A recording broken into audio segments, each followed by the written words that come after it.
জিয়ার মাজার স্বৈরাচারী শেখ হাসিনা সরিয়ে দিতে চেয়েছিল, সেটা যাতে দেশনেত্রী এবং গণতন্ত্রের আপসীর নেত্রী ওখানে যাতে সমাহিত হয়।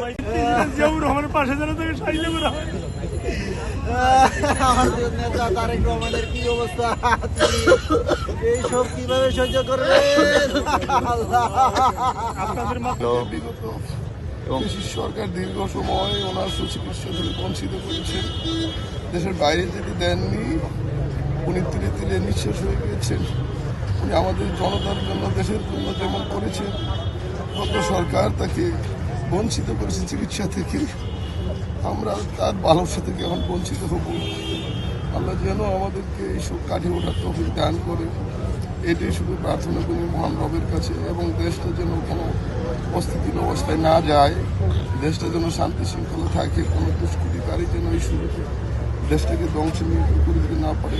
সকলে মিলে, সকলের মধ্যে আমাদের ঐক্য থাকা দরকার, যাতে এই সুযোগে কেউ কোনো অনাচার করতে না পারে, দেশটায় বিশৃঙ্খলা সৃষ্টি করতে না পারে। মহান রবের কাছে সাথে সাথে এই প্রার্থনাও করি, ওনার জান্নাতের জন্য যেমন প্রার্থনা করি, দেশটা স্থিতিশীল রাখার জন্য অবশ্যই তাদের তাদের তাদের দৃষ্টান্তমূলক শাস্তি চাই। কারণ উনি শুধু খালেদা জিয়াকে মারেন না, এই দেশটাকে মেরেছেন। শুধু খালেদা জিয়া চিকিৎসা থেকে বঞ্চিত করে না, এই দেশটাকে তার ভালোবাসা থেকে বঞ্চিত করেছে, তার আদর স্নেহ থেকে বঞ্চিত করেছে। রহমানের পাশে যেন তাকে সাহায্য করা হয়।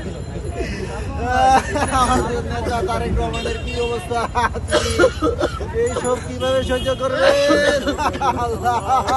আপনাদের মাধ্যমে শুধু একটাই অনুরোধ, তারেক রহমানের কানে আওয়াজটা আজকে যায়, আমাদের নেতা যেন শহীদ প্রেসিডেন্ট জিয়াউর রহমানের পাশেই যেন দেশ নেত্রী খালেদা জিয়া সমাধি করে। এটা আমাদের অন্তরের দাবি, প্রাণের অন্তরের দাবি। আমাদের কাছে কোনো চাওয়া নাই। শুধু জিয়ার মাজার স্বৈরাচারী শেখ হাসিনা সরিয়ে দিতে চেয়েছিল, সেটা যাতে দেশনেত্রী এবং গণতন্ত্রের আপসীর নেত্রী ওখানে যাতে সমাহিত হয়। এবং বাংলাদেশ যতদিন থাকবে ততদিন যাতে এই শহীদ জিয়ার মাজারের সাথে দেশনেত্রী এবং খালেদা জিয়া যাতে এবং কোটি কোটি মানুষ যাতে এখানে আসতে পারে। যে মাজার, যে জিয়া রহমানের খেতাব বাতিল করে দিতে চেয়েছিল একজন মুক্তিযোদ্ধার, আপনার তারই সহধর্মীকে যাতে এই মাজারের দিকে যাতে কেউ চোখ তুলে তাকাতে না পারে, এটা আমাদের বিএনপির সাধারণ মানুষের প্রাণের দাবি। এটা আপনাদের প্রতি আমাদের বিনীত অনুরোধ, আপনারা এটা বিএনপি পরিবারের হাইকমান্ডকে আপনারা এটা একটু জানাবেন।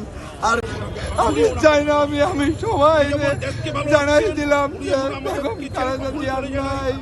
যেহেতু আপনারা সবাই দোয়া করেন, গণতন্ত্রের মা চলে গেছে, এত আন্দোলন সংগ্রাম, এত কিছু করলাম, মা জননী যেন এই দৃশ্যটা দেখে যেতে পারে। আল্লাহ তাকে যতক্ষণ